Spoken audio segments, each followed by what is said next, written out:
While out on your adventures in Eorzea, you may have once stopped to ask, what's a child doing in a place like this? If so, it was likely the first time you saw a Lalafell. The Lalafell are the smallest of all the races of people who live on Hydaelyn, standing at an average height of about 35 ilms, or about 3 feet, and they tend to retain a youthful appearance even into late adulthood, making it difficult for those of other races to determine their age. While obviously physically weaker than other, larger races, they make up for it in swiftness, reflexes, and sharpness of mind. Anyone who knows them will tell you not to underestimate a Lalafell, and during the 5th Astral Era, it was a Lalafell who built the cities of Nim and Mok, and created the arts of black magic and the Nemean Arcanuma used by scholars. In addition to magical prowess, Lalafell are known to possess excellent skill in agriculture and mercantile pursuits, and have a very inclusive culture when it comes to dealing with non-Lalafell. To give an idea of just how good the Lalafell are at farming and how well they get along with others, the master of the Botanist Guild in Gridania is a Lalafell named Fufucha. Lalafell are uncommon in the Black Shroud, and Gridania is a notoriously exclusive and untrusting society. A Lalafell leading such a vital and prominent guild in such a society should tell you everything you need to know about the Lalafell's mastery of agriculture. Between their jovial, welcoming nature, their tendency to maintain mutually beneficial relationships with others, and their endearing appearance, it's hard for anyone to hate the Lalafell, and there are very few examples of them being persecuted by other races. That said, Lalafell do tend to be singularly business-minded, and this can lead to them being seen as greedy or driven only by profit. This focus on success in business and wealth comes from the Lalafell's long history of being successful traders and merchants, and while there are certainly some greedy Lalafell who put wealth above all else, it's usually less a matter of greed and more the fact that the Lalafell are conditioned to think and act as shrewd business folk, and they're very good at it. Lalafell originally came from the islands of the southern seas and slowly migrated to Eorzea over the years, mostly in search of trade. It wasn't until the 5th Astral Era that they were present in enough numbers to establish their own civilizations, but as I said before, they found great success in doing so. At least until the 6th Umbral Calamity resulted in the cities of Nim and Mok being lost beneath the waves.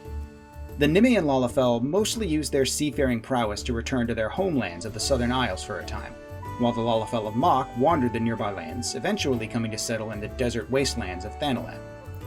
Most modern Lalafell can trace their ancestry back to one of these two groups, and while there are evolutionary differences that resulted due to their environments, the two clans of Lalafell don't discriminate against one another in any way, and marriage between the two is very common. In fact, many Lalafell carry the blood of both clans to some degree, it's just a matter of which is greater. The Plainsfolk clan of Lalafell are most commonly seen in the grasslands of La Notia and are often farmers, though many also have found their calling as sailors, fishers, or merchants. In their homelands of the Southern Isles, they lived in thatched-roof cottages connected to each other via underground tunnels, modeled after ant colonies. With their small yet sturdy bodies, peerless mastery of gardening and horticulture, and their penchant for making mutually beneficial alliances, the Plainsfolk were key in developing and domesticating Wilveren, turning it into the thriving land it is today. Plainsfolk Lalafell make up a sizable chunk of the population of La Notia, including the city of Limsa Lominsa, where their ancestors were fences dealing in stolen goods with the pirates of the region, or pioneers helping to explore and settle the lands of La Notia. Plainsfolk tend to have greenish or brownish hair.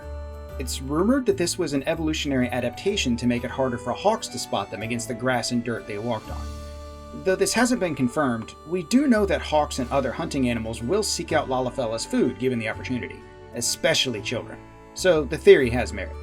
Despite the strong familial ties common in their culture, Lalafellan nomenclature doesn't include familial names. Lalafell names consist of a given name and what's called a courtesy name, which they receive upon reaching adulthood. These names trace their origins to songs and poems in their old tongue, and are ruled by rhyme, rhythm, and repetition. Traditional male Plainsfolk names follow an ABCB rhyming scheme, such as Alka Zolka. Females follow an ABBAB rhyming scheme, such as Mimomo Mimo. The Dunesfolk clan came to be known as such while they lived as nomads in the deserts of Thanalan. In time, they went from a nomadic culture to settling and building the great civilization of Bela Dia, which splintered into two new civilizations, Silda and Ulda, the latter of which still thrives today as a bustling center of commerce and trade. Relying on their keen business sense and mercantile expertise acquired over the years, it was the Dunesfolk Lalafell who turned sand into gold, as the saying goes. While all Lalafell tend to have that business-minded focus, the Dunes folk embraced it much more strongly, and are sometimes seen as taciturn or unfriendly, at least in comparison to their sea and grassland-dwelling brethren. This is especially true of some of the Lalafellan mages of Ul'dah, who are known to devote themselves to the study of magic so strongly that their socialization suffers. Most of the bad apples, which can make Lalafell seem greedy or cruel, putting profit above all else, are from the Dunes folk clan, but most are still the jovial, welcoming, resourceful people many are familiar with. The Dunes folk have evolved over time to suit their desert home. Their skin is generally more tan, but their eyes are the major difference. At first, they appear to have no pupils, but actually their pupils are covered by a thin membrane which protects their eyes from drifting sand.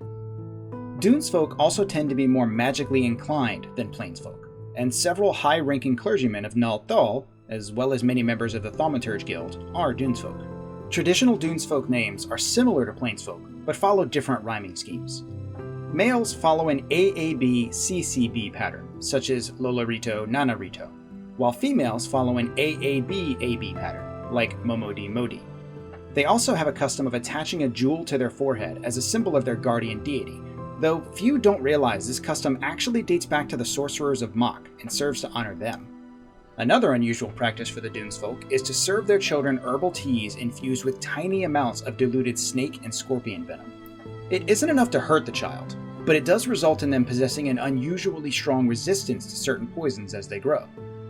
Given that the Alchemist Guild is located in Ul'dah and poisons aren't exactly difficult to come by, it's a pretty smart custom for the Dunes folk to have.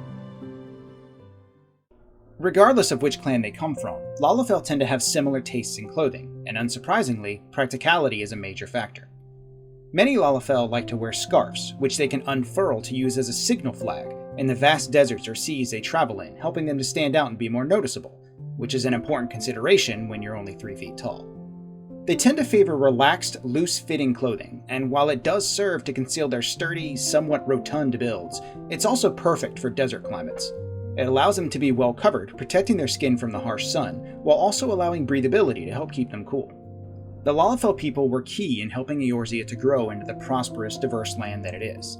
Their contributions to the growth of agriculture, mercantile development, sailing, and magic cannot be overstated, and even now they continue to defy the expectations their small stature and childlike faces would convey. Don't underestimate the Lalafell adventurers you come across in your travels. Sure, you could probably pick them up and chuck them, especially if you come from the larger races like Rogadin or Ora. But these little folks have proven they can take the hits just as well as anyone else, and when you're as tiny as they are, you come up with some pretty unique and effective ways of getting back at those who hurt you. Thanks for watching, and may you ever walk in the light of the crystal.